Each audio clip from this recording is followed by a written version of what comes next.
During the end of the period of the Judges, God raised up a prophet named Samuel. During this period of time, God's people didn't have a king, and so God would communicate directly with Samuel, and then Samuel would tell the people what God said. You see, God was establishing His kingdom, and He wanted to be king. He wanted His people to be different than everyone else. He wanted them to demonstrate what it was like to live under the rule of the one true God. You yourselves have seen what I did to Egypt, and how I carried you on eagle's wings and brought you to myself.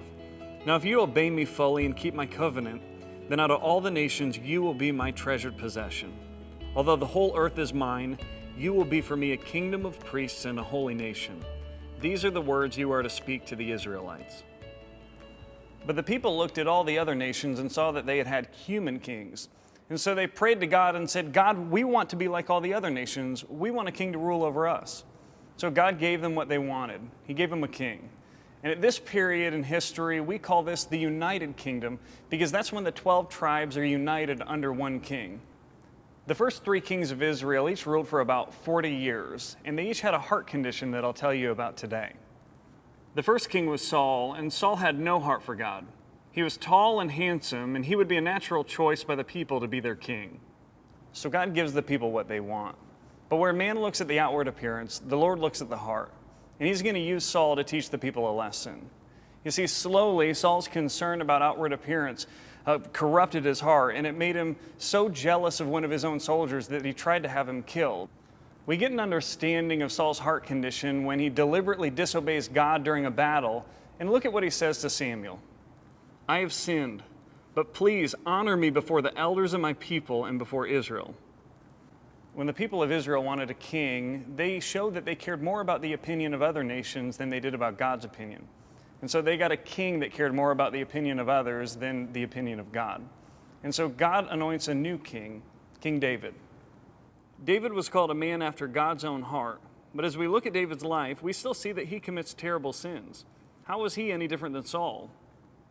For David had done what was right in the eyes of the Lord and had not failed to keep any of the Lord's commands all the days of his life, except in the case of Uriah the Hittite.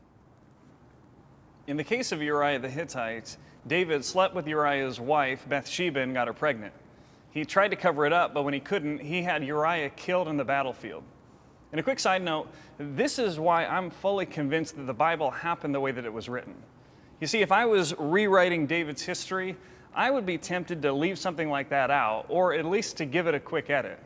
But that's not what we have. We've got the story here of David committing some pretty serious mistakes. So why is he considered a man after God's own heart? Well, it's because he confesses and he owns up to his mistakes. Look what he writes. Have mercy on me, O God, according to your unfailing love. According to your great compassion, blot out my transgressions. Wash away all my iniquity and cleanse me from my sin.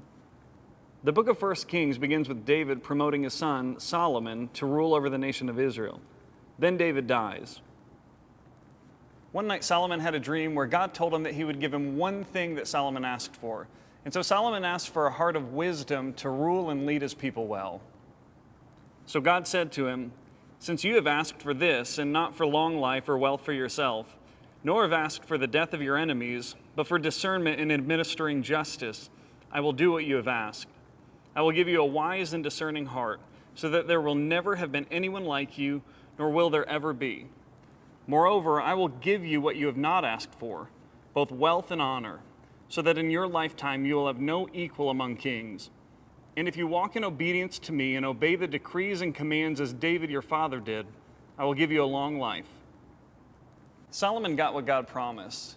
He had a heart of wisdom to rule the people, but he also had all the ancient signs of wealth: chariots, gold, wives.